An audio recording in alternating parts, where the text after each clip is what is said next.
Hello everybody, मेरा नाम Mitch है और मैं 19 साल की हूँ। टेल मी, क्या आपको कभी निराशा हुई है? If not, I really envy you, क्योंकि मुझे हुई है और मैं आपको इसके बारे में एक स्टोरी बताना चाहती हूँ। लेकिन उससे पहले चैनल को सब्सक्राइब करना ना भूले। मेरे डैड एक स्पेस एजेंसी में रिसर्च साइंटिस्ट का काम करते हैं और लगभग 6 महीने पहले उन्हें एक बड़ा प्रमोशन मिला। ये हमारी फैमिली के लिए बहुत खुशी की बात थी, लेकिन बस एक प्रॉब्लम थी, हमें दूसरे स्टेट में शिफ्ट होना था। That's how I found myself in an unfamiliar school right in the middle of the last trimester of my senior year. मैं ये नहीं कह सकती कि वहाँ लोगों ने मुझे वेलकम नहीं किया। मैं हमेशा से स्टाइलिश और अट्रैक्टिव थी और प्रोफेशनली गाना भी गाती थी। तो इसलिए सच कहूँ तो मेरे ज्यादातर क्लासमेट्स मुझे बहुत एडमायर करते थे। पर स्कूल की सबसे बड़ी स्टार सूजी मेरे ट्रांसफर से बिल्कुल भी खुश नहीं थी। जाहिर सी बात है, वो भला क्यों खुश होती? किसी ने पहली बार उसकी जगह लेने की कोशिश जो की थी, especially since it was almost time for the prom, where the king and queen of the school would be chosen. इसलिए सूजी बिल्कुल भी पीछे नहीं हटने वाली थी और उसने स्कूल की सबसे पॉपुलर गर्ल बने रहने की अपनी पूरी कोशिश की। इन सब की शुरुआत छोटी छोटी चीजों से हुई। वो मेरे कपड़ों के बारे में गंदे कमेंट्स करती थी, या फिर जब मैं ब्लैक बोर्ड पर होती थी तो वो सबके सामने मुझे चिढ़ाती थी। लेकिन उसके लिए इतना काफी नहीं था और दूसरे बच्चे भी उसके स्टूपिड जोक्स में उसे सपोर्ट करते थे। So she went further. For example, उसने टीचर से कहा कि मैं टेस्ट में चीटिंग कर रही थी। Obviously मैंने ऐसा कुछ नहीं किया था। उसकी हरकत से मुझे उस पर बहुत गुस्सा आया। एक दिन सूजी ने अपनी हद पार कर दी। मैं स्कूल में परफॉर्म करने वाली थी और इसके लिए मैं काफी एक्साइटेड थी। फाइनली मेरे सारे क्लासमेट सुनने वाले थे कि मैं कितना अच्छा गाती हूँ। लेकिन जैसे ही मैंने पहली लाइन गानी शुरू की, मेरे माइक्रोफोन की आवाज चली गई। मैंने पीछे मुड़कर देखा तो मुझे अपनी आंखों पर यकीन नहीं हुआ। सूजी was standing right next to the mixing console, holding my microphone cord that she had cut. वो बिल्कुल पागल थी। Of course, मैं इस बात को ऐसे ही जाने नहीं दे सकती थी, लेकिन मैं अच्छी तरह से प्लान बनाकर अपना रिवेंज लेना चाहती थी, तो इसलिए मैंने अपना टाइम लिया। ग्रेजुएशन से कुछ महीने पहले मुझे एक बहुत अच्छा रूमर सुनने को मिला। मुझे पता चला कि माइल्स ने सूजी को डंप कर दिया है। वो लगभग 1 साल से एक दूसरे को डेट कर रहे थे। माइल्स हमारे स्कूल का सबसे कूल लड़का था। ऑफ कोर्स वो सॉकर टीम का कैप्टन भी था, तो इसमें कोई शक की बात नहीं थी कि माइल्स और सूजी स्कूल के किंग और क्वीन टाइटल्स के टॉप कंटेंडर्स थे। Everyone was shocked by the news of their breakup, including me. लेकिन मैंने कभी सपने में भी नहीं सोचा था कि उस न्यूज़ से जल्दी ही मुझे इतनी बड़ी हेल्प मिलने वाली है। उसके कुछ दिन बाद मैं एक कैफे में अपनी क्लासमेट और फ्रेंड लिली से मिली।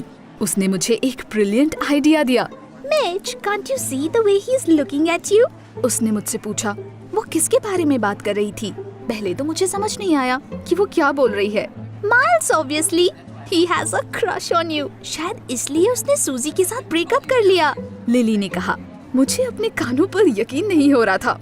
Honestly, I hadn't even been paying attention to that troublemaker. लेकिन लिली से बात करने के बाद मैंने उस पर थोड़ा ज्यादा गौर किया और पता है क्या, मैंने सचमुच नोटिस किया कि माइल्स मुझे देखकर हमेशा स्माइल करता रहता है, मानो वो इस इंतजार में हो कि मैं उसे कब नोटिस करूंगी। Well, ऐसा लग रहा था किस्मत खुद मुझे रिवेंज लेने का सबसे अच्छा मौका दे रही है। मैंने सोच लिया कि अब वक्त आ गया है कि मैं इसके बारे में कुछ करूं। तो इसलिए मैंने माइल्स को मूवीज के लिए इनवाइट किया। हम अक्सर एक दूसरे से मिलने लगे और मैं उसे थोड़ा थोड़ा पसंद भी करने लगी। वो मुझे सॉकर गेम्स में ले जाता था और मैं उसे कॉन्सर्ट्स में। We were having a great time. लेकिन मैं बहुत केयरफुल रहती थी और स्कूल में ऐसे प्रिटेंड करती थी जैसे कि मैं उसे जानती ही नहीं। I wanted our relationship to be as much of a surprise as possible for Suzy. जहाँ तक माइल्स की बात है, मैंने उसे बोल दिया था कि मैं नहीं चाहती कि लोग हमारे रिलेशनशिप को लेकर गॉसिप करें। जाहिर सी बात है, उसने मेरा यकीन कर लिया। How naive of him. But you know what, वो फिर भी अपने सॉकर टीम के फ्रेंड्स को हमारे रिलेशनशिप के बारे में बताना चाहता था। इसलिए मैंने उससे कहा कि मैं उसके साथ प्रॉम में जाऊंगी और वहाँ पर सबको पता चल जाएगा कि हम कपल है। लेकिन तब तक वो किसी को इसके बारे में नहीं बता सकता। ये सुनकर माइल्स की खुशी का तो ठिकाना ही नहीं था, क्योंकि उस इवेंट में अभी ज्यादा टाइम नहीं बचा था। ग्रेजुएशन से ठीक पहले कुछ और हुआ। ब्रेक्स के दौरान मैंने सूजी और उसकी फ्रेंड्स को प्रॉम के लिए ड्रेसेस के बारे में डिस्कस करते सुना। That bully was bragging about ordering a dress from a fashionable online store. शायद एक बार किसी फेमस पॉप सिंगर ने वही आउटफिट पहना था. Her friends were so surprised. लेकिन एक चीज पर फौरन मेरा ध्यान गया. सूजी ने कहा कि उस ड्रेस की बहुत ज्यादा डिमांड है, इसलिए उसे डिलीवरी के लिए ज्यादा टाइम तक वेट करना होगा. उन्होंने उससे प्रॉमिस किया था कि उसकी ड्रेस प्रॉम से ठीक पहले पहुंच जाएगी. Bingo! A plan had already formed in my head. मैंने पूरी शाम अपना प्लान तैयार किया. सबसे पहले मैंने माइल्स से सूजी का एड्रेस मांगा और उससे झूठ बोल दिया कि मैं अब सूजी से लड़ाई नहीं करना चाहती और उसे फ्लावर्स भेजना चाहती हूँ. मेरे भोले भाले बॉयफ्रेंड ने मेरा यकीन कर लिया. उसके बाद मैं ऑनलाइन स्टोर पर गई और मैंने उनकी ड्रेस का पूरा कैटलॉग देख डाला. I was most interested in one model that looked a lot like Susie's outfit, but it was a terrible crimson color and was covered in sequins. मुझे तो बस उसकी ही जरूरत थी. मैंने सूजी का एड्रेस डाला, जरूरत से ज्यादा बड़े साइज में वो ड्रेस ऑर्डर की और अपना ऑर्डर प्लेस कर दिया. उसके बाद मैंने अपनी एक्टिंग स्किल्स यूज करने का फैसला किया और सपोर्ट सर्विस को कॉल किया.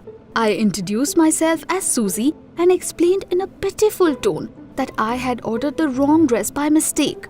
मेरा प्लान उससे कहीं ज्यादा आसानी से काम कर रहा था जितना कि मैंने सोचा था. सपोर्ट सर्विस वाली लड़की को मुझ पर जरा भी शक नहीं हुआ और उसने मेरी बात मानकर पिछला ऑर्डर कैंसिल कर दिया. यस! मैं सचमुच किसी जीनियस जैसा फील कर रही थी. I went to bed in a good mood imagining the next evening. अगले दिन मैं जल्दी उठ गई. मुझे मॉर्निंग में hairdresser, manicure master and makeup artist के पास जाना था. इन सब चीजों में मुझे लगभग 6 घंटे टाइम लगा. फाइनली घर वापस आकर मैंने सबसे इम्पोर्टेंट काम किया. मैंने एक खूबसूरत ब्लू ड्रेस पहनी, बिल्कुल वैसी ही जैसी सेलिना गोमेज ने ग्रैमी के रेड कार्पेट पर पहनी थी. मैं उसकी बड़ी फैन थी. To say that I looked cool would be an understatement. Finally Miles ने मुझे घर पर से पिक किया और हम प्रॉम में गए. उसने टक्सीडो पहना हुआ था और काफी नर्वस लग रहा था. He probably couldn't wait for his friends to see him with the coolest girl in class. जैसे ही हम कार से बाहर निकले, सभी लोग हमें देखकर हैरान रह गए. ऐसा लग रहा था जैसे हम किसी असली म्यूजिक सेरेमनी में हैं. And then, right on the stairs, we met. Well, आपने पहले ही गेस कर लिया होगा कि वहाँ हमें कौन मिला. Of course, वो सूजी थी. वो उसी ड्रेस में लिमो से बाहर निकली जो मैंने उसके लिए ऑर्डर की थी. वो ड्रेस उससे कई ज्यादा घटिया थी जितना कि मैंने सोचा था. उसे वो ड्रेस बिल्कुल ढीली ढाली हो रही थी और उसमें हर जगह सीक्वेंस लगे हुए थे. All in all, it was a complete nightmare, and I could hear the girls behind me whispering disapprovingly. सच कहूँ तो उस वक्त उसके लिए मुझे थोड़ा बुरा लगा, लेकिन जैसे ही उसने अपना सर उठाकर मुझे उसके एक्स के साथ देखा, वो गुस्से से तिलमिला उठी. उसने हमें 2-4 गालियां दी और उसके बाद भागते हुए कहीं चली गई. फाइनली मैंने अपना रिवेंज ले लिया था, इसलिए उसके बाद मैं बस अपनी शाम एंजॉय करने लगी. Don't think I am bragging, लेकिन उस दिन सभी लोगों की नजरें मुझ पर और माइल्स पर थी. जब मुझे स्टेज पर फेयरवेल सॉन्ग गाने के लिए बुलाया गया तो मुझे ऐसा लगा मानो मैं सचमुच की कोई क्वीन हूँ. And that's who I really was. उस शाम मैंने और मेरे बॉयफ्रेंड ने ह्यूज मार्जिन से किंग और क्वीन के टाइटल्स जीते. मैं काफी खुश थी. मैं इस बात को लेकर थोड़ा परेशान जरूर थी कि सूजी वापस कोई गंदा प्लान बनाकर सब कुछ बर्बाद ना कर दे. लेकिन हैरानी की बात तो ये थी कि पूरी शाम वो मुझे कहीं नहीं दिखी. ऐसा लग रहा था जैसे वो कहीं गायब हो गई है. लेकिन ये बिल्कुल भी अच्छा साइन नहीं था. एक पॉइंट पर तो मैं इतना ज्यादा नर्वस हो गई कि ताजी हवा लेने के लिए बैकयार्ड में चली गई. उसके बाद जो हुआ उससे मैं शॉक्ड रह गई. बाहर आने पर मुझे तुरंत अजीब सी आवाज सुनाई पड़ी. कोई पास में जोर जोर से रो रहा था. मैंने चारों तरफ देखा तो एक बेंच पर सूजी बैठी हुई थी. वो वहाँ अकेली बैठकर रो रही थी. At that moment, I felt true terror and I was pierced by a burning sense of guilt. मैं धीरे से अपनी क्लासमेट के पास गई और उसे शांत करने की कोशिश करने लगी. After all, क्वीन के टाइटल की रेस अब खत्म हो चुकी थी और अब हमें एक दूसरे से कम्पीट करने की कोई जरूरत नहीं थी. सूजी, क्या हुआ? मैंने धीरे से पूछा. But she only shook her head in silence. हर एक बीतते हुए मिनट के साथ मुझे अपने आप पर और ज्यादा शर्म आ रही थी और मुझे समझ नहीं आ रहा था कि मैं आखिर क्या करूं. सूजी, आई एम सॉरी, मैंने उदास होकर कहा. वो इतना ज्यादा रो रही थी कि फाइनली मुझे रियलाइज होने लगा कि मुझसे कितनी बड़ी गलती हो गई है। Was the title of queen really worthy of such sacrifices? थोड़ी देर बाद सूजी फाइनली शांत हुई। उसने मेरी आंखों में देखकर धीरे से कहा, मुझे तुमसे कोई शिकायत नहीं है। You didn't know anything after all. What? वो क्या बोल रही थी? मुझे क्या नहीं पता था? मैंने 1 घंटे तक सूजी से बात की और उसने मुझे ऐसी ऐसी चीजें बताई जिनके बारे में मैं सपने में भी नहीं सोच सकती थी। उसने मुझे बताया कि उसे एक बड़ी बीमारी है, इसलिए वो बेसब्री से ग्रेजुएशन का इंतजार कर रही थी। माइल्स ने उसे इसलिए नहीं डंप किया था क्योंकि उनके रिलेशनशिप में कोई प्रॉब्लम थी, बल्कि इसलिए डंप किया था क्योंकि वो रिस्पॉन्सिबिलिटी लेने से डरता था। And the only reason Suzy had to wear the awful dress I ordered for her is because she had no other clothes left. उसने ट्रीटमेंट के लिए अपनी सारी ड्रेसेस को बेच दिया था।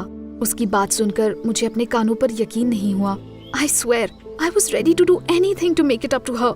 इसलिए मैंने उसे गले लगा लिया और कई बार उससे माफी मांगी। और फिर मेरे दिमाग में एक आइडिया आया। ड्रेसिंग रूम में मेरे पास एक और ड्रेस पड़ी हुई थी, just as cool as the one I was wearing. सूजी और मैं चुपके से बाथरूम में गए। उसने अपना नया आउटफिट पहना और हम उसके बाद वापस एक साथ डांस फ्लोर पर गए। Now, everyone was looking at my new friend with admiration once again. और जब मेरी नजर उस माइल्स पर पड़ी, तो वो तो डर के मारे अपने फ्रेंड्स के पीछे छिप रहा था। मैंने सोचा कि इसे तो मैं बाद में देख लूंगी। और फिर मैंने बाकी शाम सूजी के साथ गुजारी। We danced, laughed and enjoyed the evening as if it were the last of our lives. लेकिन सूजी के लिए शायद ये सचमुच लास्ट हो सकता था। लेकिन अब 1 साल होने को आया है और पता है क्या? सूजी has learned that she is in remission and can live a normal life. हम नेबरिंग स्टेट्स में पढ़ते हैं और हमेशा एक दूसरे से मिलते रहते हैं। और अब मुझे ये बात अच्छी तरह से समझ आ चुकी है कि कोई भी रिवॉर्ड किसी की तकलीफ से ज्यादा बड़ा नहीं हो सकता, especially since we never know what secrets they are hiding. नीचे कमेंट्स में मुझे बताएं कि आपको मेरी स्टोरी कैसी लगी और हमें ये भी बताना ना भूले कि क्या आपने कभी किसी बुली को माफ किया है।